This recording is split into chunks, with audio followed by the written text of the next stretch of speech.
Bonjour à tous les passionnés de cinéma. Je suis enchanté de vous retrouver sur ma chaîne Cinémadicte, où je vous propose les meilleures infos sur les nouveautés cinématographiques et les films déjà sortis. N'hésitez pas à vous abonner pour ne rien manquer des contenus captivants à venir. Bonjour à Allons-y. tous, et bienvenue sur ma chaîne.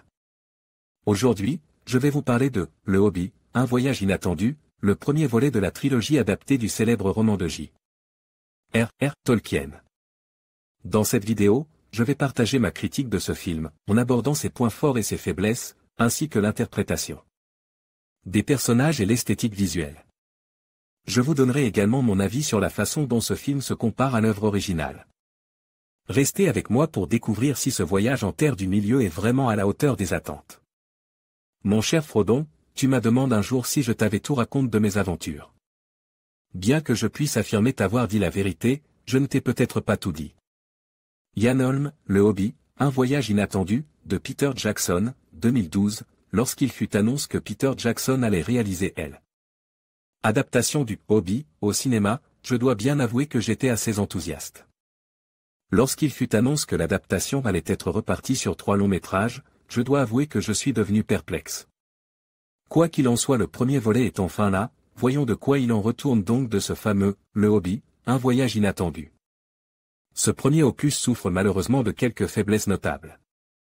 La principale concernant le déroulement du film et les partis pris, dans lesquels le scénario ne parvient jamais à se poser complètement. Le Hobbit, c'est un conte, une fable. Le Seigneur des Anneaux, sont des romans épiques et sociologiques. Le gros problème de ce premier volet du Hobbit, c'est qu'il jongle sans cesse entre les deux genres, sans pour autant prendre racine dans l'un des deux. Le ton plus léger que donne Peter Jackson à son film n'est pourtant pas désagréable, car plus ou moins proche du roman, cependant. Sans prévenir, un ton bien plus sombre survole l'œuvre, ce qui est parfois assez déconcertant. L'autre gros souci réside dans le développement de l'histoire qui est assez inégal, entre autres des scènes qui ne servent qu'à meubler. Quelques minutes supplémentaires et d'autres qui mettent en avant des détails de l'histoire pas toujours utiles à son développement pour l'adaptation. Pour finir sur les mauvais points, on notera que certaines créatures sont parfois assez laides en numérique. Notamment l'ORC blanc Azog qui semble être sorti tout droit d'un jeu vidéo. Ce choix du tout numérique est d'ailleurs assez regrettable, il enlevait grandement à la dimension réaliste que pouvait avoir « Le Seigneur des Anneaux », avec ses acteurs maquillés soigneusement. D'autant plus que le budget du film aurait permis aisément de faire plus de maquillage. Le Hobbit, un voyage inattendu, à cause de cela peine parfois à s'inscrire vraiment dans une histoire tangible, contrairement à la trilogie de l'anneau qui puisait dans ce contraste une grande partie de sa force de narration. Outre cela, il y a aussi plein de bonnes choses dans ce premier volet. Notamment visuellement, l'univers ici présent foisonne de petits details comme on en retrouve dans certains vieux livres d'images. Cela renforce la dimension de conte que le film tente parfois de saisir. Bien que Jackson ne prenne parfois pas vraiment le temps de poser sa caméra pour filmer pleinement ses décors, notamment ceux des Rébors, la cible des nains. Malgré cela, il y a certains plans séquences absolument magnifiques, mettant en valeur les décors naturels de la Nouvelle-Zélande. Impossible également de ne pas revenir sur la casting, on y retrouve une nouvelle fois Ian McKellen qui campe toujours un Gandalf plein de justesse.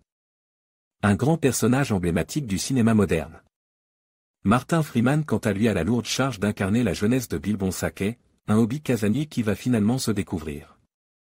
Des capacités qu'il ne soupçonnait pas du tout.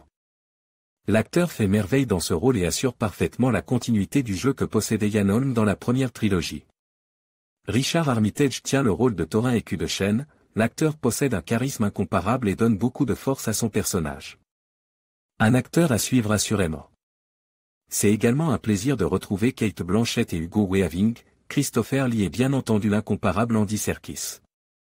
Sous les traits une nouvelle fois de Gollum qui nous gratifie d'une scène absolument géniale. Howard Shore de son côté signe aussi une très belle bande originale, visiblement toujours autant inspirée par l'univers de Tolkien.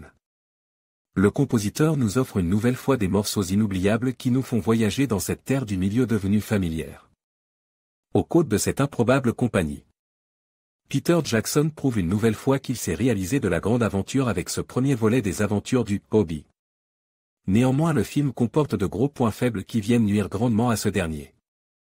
Il reste encore 2 épisodes, durant lesquels on s'attend bien sûr à quelque chose de plus travail et de plus riche surtout. Un film très sympathique en somme que l'on appréciait malgré ses défauts indiscutables. Ma note, 7/10. En conclusion, la critique de « Le Hobbit, un voyage inattendu » par Stark met en lumière les forces et les faiblesses de cette adaptation cinématographique.